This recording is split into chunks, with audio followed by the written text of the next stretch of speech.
तो हेलो दोस्तों, एक बार फिर से आप सबका स्वागत करता हूं आज की इस क्लास में। और आज की क्लास में हम लोग देखने वाले हैं सेट के आगे जितने भी टाइप्स बचे हुए हैं। टाइप्स ऑफ सेट हमारा चल रहा था, ठीक है। अगर प्रीवियस क्लासेज आपने नहीं देखा है तो जाके अभी से देख लो, ठीक है। तो आज के हम इस क्लास में एक टाइप बचा है जिसको हम लोग बोलते हैं घात उपसमुच्चय। क्या बोलते हैं? घात उपसमुच्चय, ठीक है। तो आज हम लोग इस क्लास में घात उपसमुच्चय को हम लोग देखेंगे कि क्या होता है। ओके, बिल्कुल इजी है, आसानी से समझ में आ जाएगा ये भी, ठीक है। जैसे बाकी की टाइप समझ में आया है आपको। तो आज हम लोग देखने वाला है पावर सबसेट। ओके, तो ध्यान से एकदम फोकस के साथ अब इस क्लास को देखना है, बिल्कुल फोकस के साथ। ओके, अब देखो घात उपसमुच्चय क्या होता है। क्या होता है घात उपसमुच्चय? तो पहला चीज मैं बता देना चाहता हूं कि घात नाम से मत जाना कि किसी का पावर होगा, ऐसा कुछ नहीं है, ठीक है। सबसे पहले एक सेट लेते हैं हम, ठीक है। एक सेट लेते हैं, जैसे 1 2 3 4 ले लिया ऐसे। ये एक समुच्चय हो गया, सेट हो गया, ठीक है, समुच्चय हो गया। अब इससे अब इसका मतलब क्या निकाल देते हैं हम लोग? उप समुच्चय निकाल देते हैं। क्या निकाल देते हैं हम लोग? उप समुच्चय, ठीक है। दो ही ले लेते हैं, है ना, क्योंकि दो से ज्यादा समझ में आ जाता है। 2 निकाल दिया हम लोग। और उप समुच्चय मैंने पढ़ाया कि आपको उप समुच्चय कैसे निकाला जाता है। इसमें से क्या क्या निकाल सकते हैं? एक तो एक, बहुत बढ़िया, एक हो जाएगा 2। ओके, नेक्स्ट हो जाएगा 1 और 2 निकाल देंगे। और एक रिक्त समुच्चय निकलता है। जो रिक्त समुच्चय, याद रखना, नल सेट जो है ये सभी समुच्चयों का उप समुच्चय होता है। जितने भी समुच्चय होते हैं उसमें उप समुच्चय नल सेट जरूर आता है, ठीक है। तो अब हम लोग देखेंगे कि फिर पावर सबसेट क्या होता है, घात उप समुच्चय क्या होता है। कुछ नहीं, ये जितने हैं ना, जितने उप समुच्चय हैं, उप समुच्चय यही है ना, 4 आए हैं, 4। तो उन्हीं उप समुच्चय को एक अलग से समुच्चय बनाकर, ठीक है, एक अलग से समुच्चय में रख देना ही क्या कहलाता है? पावर सबसेट, ठीक है। 1 को रख दिए, देखिए ये पूरा रखना है हमको, ध्यान से देखना। इस ब्रैकेट में और इस ब्रैकेट में फर्क है, देखना। ये ब्रैकेट क्यों लगाए? क्योंकि समुच्चय को डिनोट करेगा। मैंने बताया था किसी भी अव्यय को रखते हैं किस ब्रैकेट में? इस ब्रैकेट के अंदर रखते हैं, ठीक है। तो ये हो जाएगा, फिर 2 हो जाएगा, फिर 1 और 2 हो जाएगा, और फिर रिक्त समुच्चय हो जाएगा, और फिर ये ब्रैकेट लग जाएगा। तो ये हमारा जो हो जाएगा, यही हमारा क्या हो जाएगा? पावर सबसेट, ठीक है। समझ में आ गया होगा, पावर सबसेट। ओके, ये हमारा लास्ट टाइप था। ध्यान से जरा देखना, पावर सबसेट मैंने क्या बताया। पावर सबसेट मैंने क्या बताया कि जो पावर सबसेट है घात उप समुच्चय है। जो उप समुच्चय होते हैं किसी समुच्चय के, जो उप समुच्चय होते हैं मतलब सबसेट, है ना। अब इन्हीं सबसेट को एलिमेंट्स मान लो, अव्यय मान लो। इन 4 अव्यय है ना, देखो 4 अव्यय है ना। क्या है? अव्यय यानी एलिमेंट्स। ओके, तो इन्हीं एलिमेंट्स को एक समुच्चय में एक सेट बना के रख देना ही क्या कहलाता है? पावर सबसेट यानी घात उप समुच्चय। तो अब ध्यान से एक चीज यहां पे नोट कर लेना, ध्यान से। अगर प्रीवियस क्लासेस लिए हो तो ये बिल्कुल समझ में आ गया होगा, लेकिन यहां पे एक चीज ध्यान देना है, ध्यान से इसको देख लेना कि अगर पूछा जाए कि पावर सबसेट यानी घात उप समुच्चय में क्या है? घात उप समुच्चय में, ठीक है। किसमें? घात उप समुच्चय में। घात उप समुच्चय में अव्यय की संख्या क्या होती है? अव्यय की संख्या, अव्यय की संख्या क्या होगी? इसका फॉर्मूला तो होगा ना, फॉर्मूला तो होगा ना। कुछ नहीं, बिल्कुल आराम से बना लोगे। अव्ययों की संख्या क्या होगी? मतलब देखो, 1 अव्यय, 2 3 4, 4 अव्यय है ना, 4 एलिमेंट्स है ना। और जरा देखो उप समुच्चय ये जो निकाले हुए कितने हैं? ये भी तो 4 हैं। तो उप समुच्चयों की संख्या का फॉर्मूला क्या होता था? क्या हम बोल सकते हैं कि उप समुच्चयों की संख्या हो जाएगा, राइट।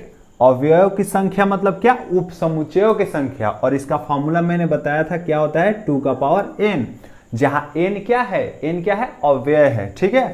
क्या है? अव्यय है। तो इस तरह से अगर अव्ययों की संख्या पूछेगा, किसका? पावर सबसेट का। ध्यान रखना, घात उप समुच्चय की अव्ययों की संख्या तो 2 का पावर n ही हो जाएगा। ओके, तो इस तरह से हमारा पावर सबसेट क्लियर होता है। और पूरा इस टॉपिक मतलब जितने टाइप्स है मैंने सब बता दिया है।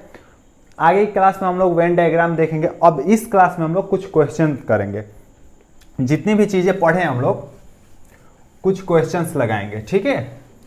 तो बिल्कुल ध्यान से और आराम से क्वेश्चन बताना, जितना भी मैं क्वेश्चन अभी लिखूंगा, ठीक है, और बिल्कुल आराम से समझ में आ जाएगा, ओके। और जैसे ही सेट हमारा कंप्लीट होगा, समुच्चय पूरा कंप्लीट होगा, तो उसके हम लोग क्वेश्चन लगाएंगे कि किस तरह से क्वेश्चन बन सकते हैं, पूरा 360 डिग्री पूरा लेके चलेंगे, ठीक है।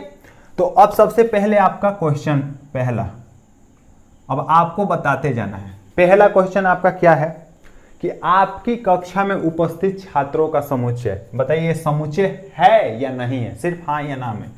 क्या है? आपकी कक्षा में उपस्थित छात्रों की संख्या, आपकी कक्षा में उपस्थित छात्रों की संख्या, कक्षा में उपस्थित छात्रों की संख्या, ये समुच्चय है या नहीं, पहले ये, ठीक, क्योंकि शुरुआत समुच्चय की यहीं से हुआ था, ठीक है। मतलब जब हम लोगों ने पढ़ना स्टार्ट किया था, बताना है बस आपको ट्रू एंड फॉल्स, समुच्चय है या नहीं है। अगर है तो सही और नहीं है तो गलत। दूसरा क्वेश्चन आपसे पूछता हूं, दूसरा क्वेश्चन क्या है? सभी समपूर्णांकों का समुच्चय, क्या ये समुच्चय है? सभी समपूर्णांकों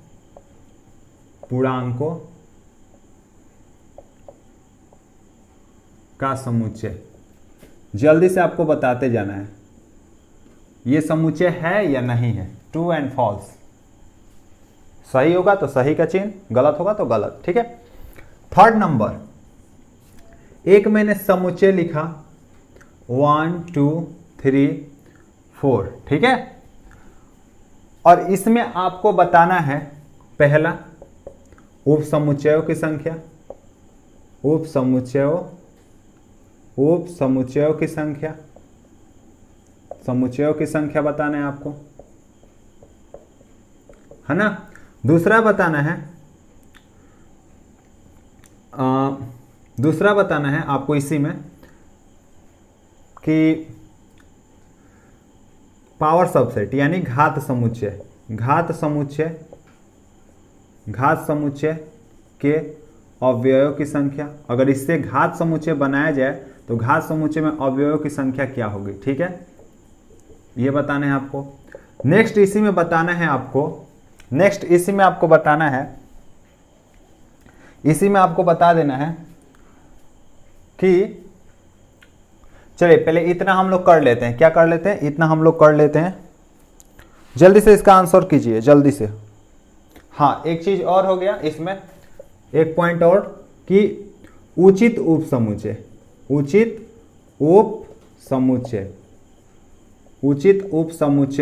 यानी उचित मतलब क्या, प्रॉपर सबसेट, ठीक है, की संख्या बताना है, की संख्या। जल्दी से पहले इतना आंसर देते हैं, ठीक है, ध्यान से एकदम देखना है, बिल्कुल आराम से, ओके। पहला क्या कर रहा है, आपकी कक्षा में उपस्थित छात्रों की संख्या। तो छात्रों की जब संख्या हम लोग लेंगे, ध्यान से, अगर मेरे कक्षा में 20 छात्र हैं, मान लो किसी का क्लास में मैं पढ़ता हूं, ठीक है, उसमें 20 छात्र हैं, तो जो छात्र रहेंगे वो तो सेम ही रहेंगे ना उस कक्षा में। अगर कोई और भी आके उस कक्षा के छात्रों को बताएगा, उसका समुच्चय बनाएगा, तो वही छात्र बनेंगे, ठीक है, वही छात्र, कोई और बनाएगा तो वही छात्र। अगर एक कक्षा की बात हो रही है तो एक क्लास की बात हो रही है तो सब लोग वही छात्र बनाएंगे, मतलब जितने छात्र हैं, जितने स्टूडेंट्स हैं, उन्हीं का समुच्चय। तो ये हमारा समुच्चय हो जाएगा, ठीक है, कोई दिक्कत नहीं, दिक्कत। सभी समपूर्णांकों का समुच्चय, सभी समपूर्णांक बना लेते हैं, क्या होते हैं सभी समपूर्णांक, नहीं बन जाएगा, कोई भी बना लेगा समपूर्णांक, क्या हो जाएगा, 2 हो जाएगा, 4 हो जाएगा, 6 हो जाएगा, डॉट डॉट डॉट यहाँ तक हो जाएगा, इनफाइनाइट तक हो जाएगा। तो ये क्या हो गया, समुच्चय हो गया ना। सब लोग तो यही बनाएंगे ना, सब लोग यही बनाएंगे, जिससे भी समपूर्णांकों का समुच्चय कहोगे तो, यानी ये भी हमारा क्या हो गया, सही हो गया। अगर समुच्चय की क्लास देखो तो बिल्कुल ये समझ में आपको आ रहा होगा, ठीक है, अगर नहीं देखो तो जाके देख लेना तुरंत। अब ये एक समुच्चय दे दिया गया आपको, जिसमें एलिमेंट्स क्या है, 1 2 3 4 है, मतलब क्या अव्यय है, 1 2 3 4। इसमें उप समुच्चयों की संख्या बताना है, कुछ नहीं करना है हमको, 2 का पावर n, बस खत्म, 2 का पावर n, बस। अब n क्या है, अव्यय है, n क्या है, अव्यय, और अव्यय कितने हैं, 4 है, देखिए 1 2 3 4, 4 अव्यय है ना, तो 4, तो 2 का पावर क्या हो जाएगा 4, हमारा यही आंसर हो जाएगा। यानी अगर इसको सॉल्व करेंगे तो 2 2 जा 4, 2 जा 8, 2 जा 16, कितना हो जाएगा 16। उपसमुच्चय कितने बनेंगे 16 बनेंगे, ठीक है 16। नेक्स्ट है घात समुच्चयों की, घात समुच्चय के अवयवों की संख्या। ध्यान रहे घात समुच्चय की संख्या नहीं होनी चाहिए, घात समुच्चय में अवयवों की संख्या। तो मैंने बताया है अभी घात समुच्चय में अवयवों की संख्या उप समुच्चयों की संख्या के बराबर होता है, अभी जस्ट पहले बताया। तो ये भी क्या हो जाएगा 2 का पावर n ही, यानी 2 का पावर 4 यानी 16, ठीक है, कोई दिक्कत, ठीक है। उचित उप समुच्चयों की संख्या, अब यहाँ पे जरा ध्यान देना, उचित मतलब क्या, मैंने बताया था जब आपको पढ़ा रहा था प्रॉपर सबसेट। उचित मतलब क्या कि 2 का पावर n और पूरे में से 1 घटा देते हैं, और कौन सा 1 घटाते हैं, ये खुद वाला, क्योंकि एक ये खुद ये खुद उप समुच्चय तो निकलेगा ना, तो इस पूरे को हम लोग घटा देते हैं। यानी क्या हो जाएगा 2 का पावर 4 तो होगा, उसके बाद 1 यानी 16 माइनस 1 कितना हो जाएगा 16 माइनस 1, यानी आंसर हमारा क्या हो जाएगा 15 यानी 15, ठीक है। और इसका 16 और इसका भी 16, यानी उचित उप समुच्चय कितने बनेंगे 16 बनेंगे, सॉरी 15 बनेंगे, ठीक है, कोई दिक्कत, ठीक है। अब हम एक और चीज देख लेते हैं जल्दी से, एक और क्वेश्चन देख लेते हैं जहां से क्वेश्चन उससे भी पूछ देता है, और वो चिन्ह से रिलेटेड है इस वाले। मैंने बताया था इसका मतलब होता है बिलोंग्स टू, क्या होता है बिलोंग्स टू, मतलब उसमें रहता है, किसी चीज में रहता है, कोई अव्यय किसी समुच्चय में रहेगा तो हम लोग दिखाते हैं। जैसे हम लोग देख लो इसको, जैसे ए में क्वेश्चन है आपका, ए में 1 A B C 2 5 ये अव्यय हैं। अब आपसे ऑप्शन, अब आपसे पूछ दिया जाए एक सवाल है आपसे कि एक डॉट डॉट डॉट ए में क्या बिलोंग्स करता है, मतलब कौन सा चिन्ह लगेगा, ये मतलब एक जो है ए का अव्यय है तो ये वाला चिन्ह, अगर एक जो है ए का अव्यय नहीं है, एलिमेंट्स नहीं है, तो ये वाला चिन्ह, ठीक है। तो सिंपल है, लगा दीजिए, लगाते जाओ। ए क्या, ए में अव्यय है सी 5, ए का अव्यय है डी हो जाएगा हमारा, क्या हो जाएगा डी ले लेते हैं हम लोग 10, ए का अव्यय है। अब ध्यान से, और एक ई और ले लेते हैं जिसमें हम लोग लगा देते हैं 2 को, ठीक है, डॉट डॉट डॉट ए। अब यहाँ पे जरा ध्यान देना है आपको, बस थोड़ा सा ध्यान देना है कि हम यहाँ पे एक अव्यय है, बिल्कुल है, देखिए एक आया है ना इसमें, तो हम लोग कौन सा चिन्ह लगा देंगे, ये वाला चिन्ह लगा देंगे, कोई दिक्कत नहीं। ए आया है, बिल्कुल आया है, हम लगा दिए। 5 आया है, बिल्कुल लगा दिए, आया है। और यहीं पे आपका रॉन्ग हो जाएगा, और क्वेश्चन ये पूछेगा आपसे, ये नहीं पूछेगा। एनडीए हो गया, एयरफोर्स हो गया, कोई भी एग्जाम आगे आप लोग दोगे, चाहे अगर तैयारी कर रहे हो उसकी भी, तो क्या हो जाएगा, ये पूछेगा आपसे क्वेश्चन, और आप लगा दोगे अरे हाँ 5 तो है, ये लगा दोगे। लेकिन नहीं, देखो ये क्या है, ये क्या है, ये सबसेट है ना, इसमें से ये उप समुच्चय, मैंने बताया है, ये ब्रैकेट लग गया और ये अव्यय लिखा गया, तो मतलब ये ए का ये उप समुच्चय होगा ना, क्या होगा उप समुच्चय होगा, ओके, सबसेट होगा। तो यहां पे ये वाला चिन्ह नहीं लगेगा, कौन सा लगेगा, ये वाला लगेगा, राइट, यानी ये उप समुच्चय किसका, इसका, ओके। तो इसी तरह से आपसे क्वेश्चन पूछेगा, यानी इसमें ये लगेगा, है ना। अच्छा, इन दोनों में से लगाना था, तो यहाँ पे क्या लगा दोगे आप लोग, ये कि बिलोंग्स नहीं करता है। 5 अव्यय थोड़ी ना है, अगर इसमें ऐसे होता तब हम यहाँ पे क्या लगा सकते, बिलोंग्स टू, ठीक है, बिलोंग्स टू। अगर नहीं है, ये नहीं था, तो हम लोग कुछ नहीं करेंगे, चुपचाप रहने देंगे, यानी ये वाला लगा देंगे चिन्ह, ठीक है, समझ में आ गया होगा।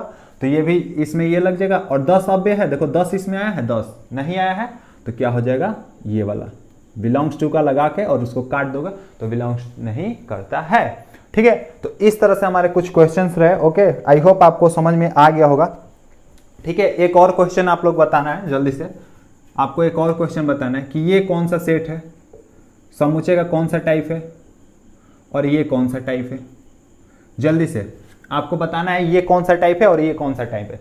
तो सिंपल है, ये कौन सा टाइप है, देखिए एक अव्यय है ना, कुछ भी रहे, मैंने बताया था ग्लास का एग्जांपल देके, तो एकल समुच्चय हो जाएगा, सिंगलटन सेट, एकल समुच्चय, और ये रिक्त समुच्चय, नल सेट, रिक्त समुच्चय। हम लोग क्वेश्चन करेंगे अभी, चिंता की कोई बात नहीं, अगर नहीं समझ में आ रहा होगा तो ओके। लेकिन हाँ, सब क्लासेस लेते रहो, बिल्कुल इसमें कोई दिक्कत नहीं होगी आपको, ठीक है। तो आज की क्लास को बस यहीं पे एंड करते हैं, ओके। आज की क्लास में पूरा टाइप्स कंप्लीट होता है और आगे हम लोग वेन डायग्राम देखेंगे। अगर मतलब जितने भी फार्मूला होते हैं ना सेट में, आपको एक भी याद नहीं करना पड़ेगा। जिससे हम लोग याद करते हैं ना कि A intersection B equal to क्या होता है ना, N B N A plus N B, ऐसे करते हैं ना, एन बी माइनस एन क्या हो जाता है, N A inter A union B, ऐसे कुछ करके होता है ना। कुछ याद नहीं करना पड़ेगा आपको, सब सवाल जितने होते हैं वो वेन डायग्राम से बनेंगे, ठीक है। बस वेन डायग्राम की क्लास आपको नहीं छोड़ना है, ठीक है, उसको जरूर देखना है। तो वेन डायग्राम की अगली क्लास होगी, ओके। तो आज की क्लास को बस यहीं पे एंड करते हैं। आई होप क्लास में सबको समझ में आया होगा। अगर चैनल पे नया हो तो सब्सक्राइब कर लेना, साथ में बेल आइकन भी प्रेस कर लेना। वीडियो अच्छी लगी हो, सबको समझ में आया हो तो एक लाइक कर देना। तो मिलते हैं अगले वीडियो में, तब तक के लिए जय Hind, wish you all the best.